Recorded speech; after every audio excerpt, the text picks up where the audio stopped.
I now give the floor to Ms. Thida Khus of Silaka, Cambodia.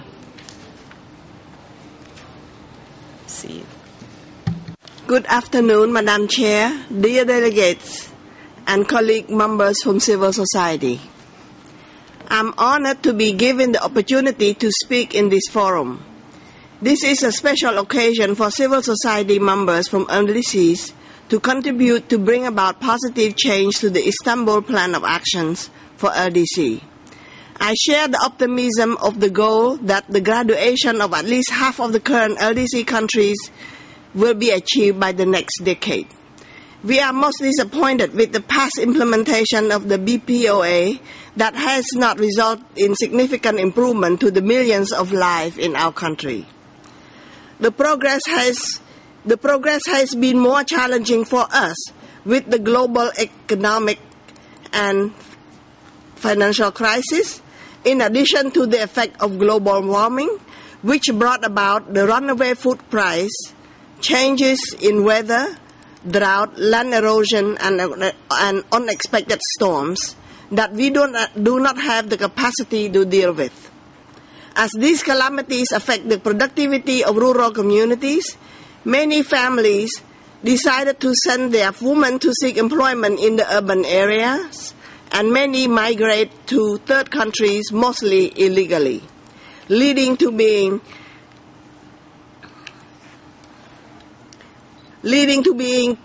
trafficked and abused.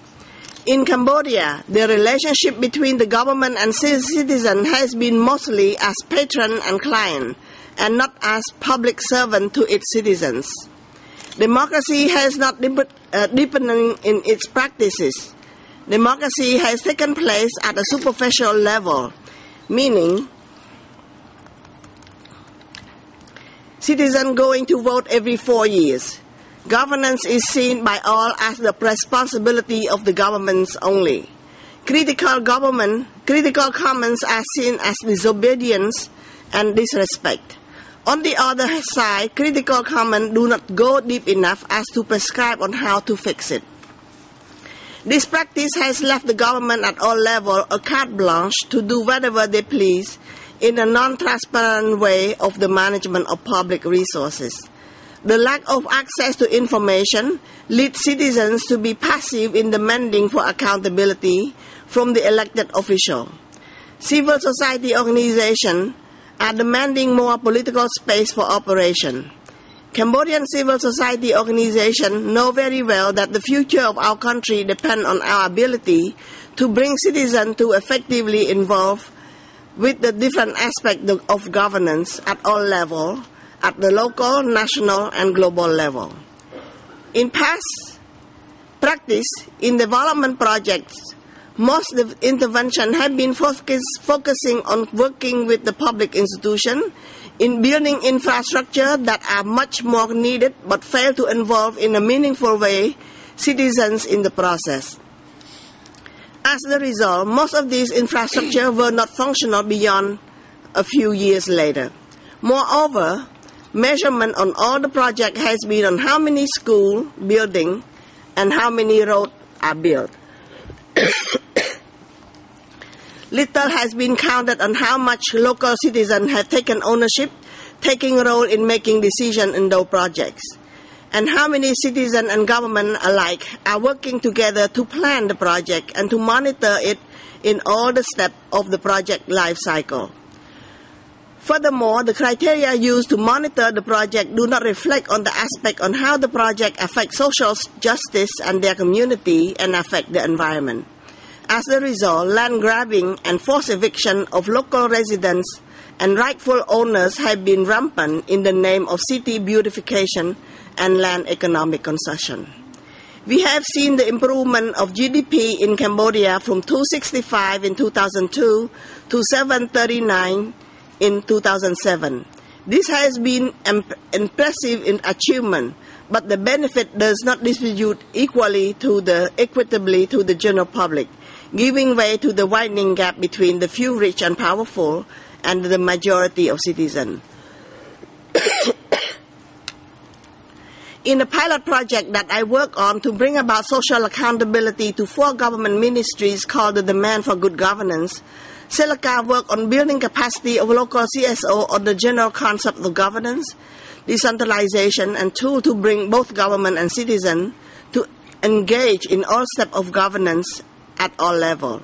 This project has built capacity of local organizations to use social accountability tool to meaningfully engage with government ministries that engage with the project.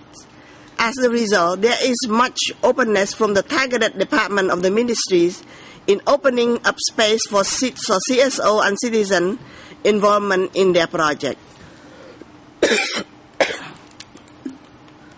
As the project is only 3 years old, there is a much needed effort to expand the project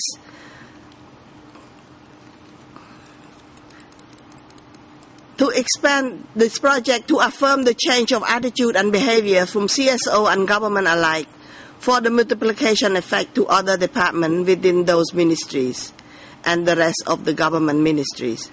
The World Bank is working to put in a component of social accountability into their project portfolio. This will mean that there must be component of CSO involvement at the start of the project to bring citizens to the implementation and monitoring of the project. As I quote from the Deputy Prime Minister Sokeng, Ministry of Interior and Chairman of the National Cambodia Democratic Development Plan said, "We recognize that development does not come from the government alone. It needs the involvement of citizens, CSO, and the private sector." The leadership within the Cambodian government has made this political statement, gave us a lot of hope for the future. I'm asking that the next Istanbul Program of Action place the top priorities in helping build the partnership and engagement among these actors in our societies. The most important investment is in the people so they can claim a stake in the operation of their government of the country. Their capacity to meaningfully engage is crucial in all stages of planning, implementation, and monitoring of all levels of a project. Criteria for successful in future projects must be on whether citizens, especially women and youth, are counted in as a meaningful project partners in the project or not. Economic development alone will not assure equitable distribution to the country well among the population, nor will it cut poverty, assure prosperity, and bring about peace and security to the country, the region, and the world. Social justice and safeguard of the environment will benefit us all. Respected Chair, dear Honorable Delegate, please accept the respect from my colleague CSO communities from Cambodia. Thank you.